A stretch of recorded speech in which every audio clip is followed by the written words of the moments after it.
Wala mang boses si Karen sa umaga, di pa rin napigilan ng teen housemates ang pagdirit. At first I was afraid, I was petrified. Kept thinking I could never live without you by my side.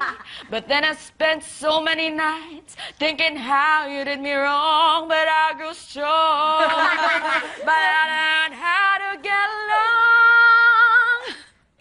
So now you're back from my space. I just walk in to find you here with that sad look upon your face.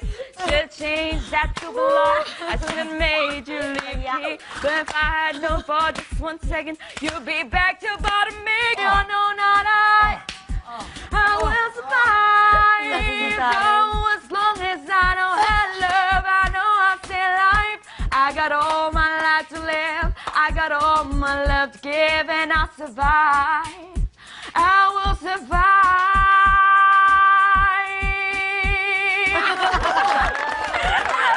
Ang girls diretso sa pag-intriga sa performer. Ba't mo gusto si Kit?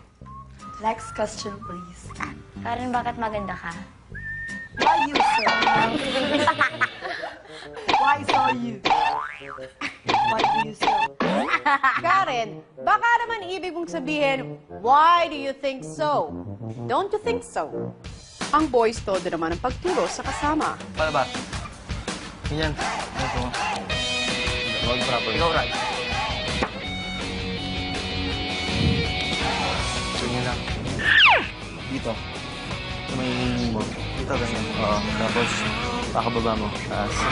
Oo. Oo. Roy, ang dami mo namang trainers. Pag hindi pa lumaki ang katawan mo, ewan ko na lang.